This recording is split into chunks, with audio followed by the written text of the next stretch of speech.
بسم الله الرحمن الرحيم وسلامتين دمان أصحابتك وحران channel كنا SYC وانت برنامج كين وحوك سابسين هاي برنامج كفنانين تها والله فنانين الصوماليات ما انت برنامج كين ما انت وحوك حنكو سوق هذا فنان كيوهري الصوماليات كم هو فنان كيوهري الصوماليات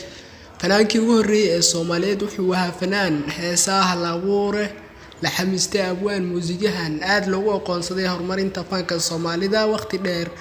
waqti dadka aqoon badan u lahayn fanka magaciisa oo dhameystiran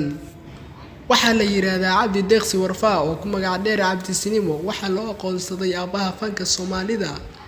sababtoo ah wuxuu ahaa ninkii ugu horeeyay ee sameeyay qaabka heeso Soomaalidu maanta u dhaco isagoo abuuray laxanka iyo habdhaca asaaska u ahaa qaaciga iyo qaraamiga caanka ah عبد الدقسي وحو كل شيء تولد جهرات أود الصومالان وقت اللي قياسه كن صغار بغل لواتنكي وحو حاسا يفنكا بالله قياستي كن صغار بغل لواتنكي قورتا سيو وسمي كحضة يفنكا بلو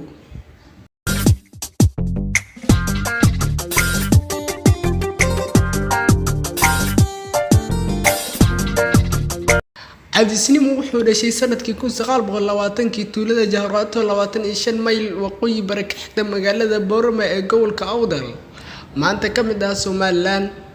Cabdi Sinimo waxa la dhashay 18 caruur ah wuxuuna ahaa wiilka afraad ee reerka ugu weyn qiyaastii 1944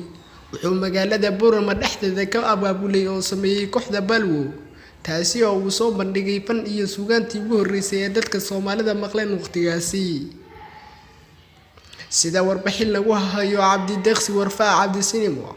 wuxuu ahaa darawal iyo milkiile gaari xamuul ah oo dadka u kala qaada magaalada Boorama iyo Djibouti qiyaastii 1943 ayaa Cabdi Sinimo baabuurkiisa ku jabay meel u dhow banka Giriyaad waqtigaasi ayuu sameeyay ereyada heestii ugu horeysay ee uu ku luuqayo isagoo ka sheekeynaya baabuurka ku xumaaday heestaasina waxa la yiraahdaa Balwo كم سنت داوش هذا فيديو قال هل كان يوك برنامجكني عنكو سوق هذا نيمانتا فنانكي وهري الصوماليات عبدي ورفاع عبد السينما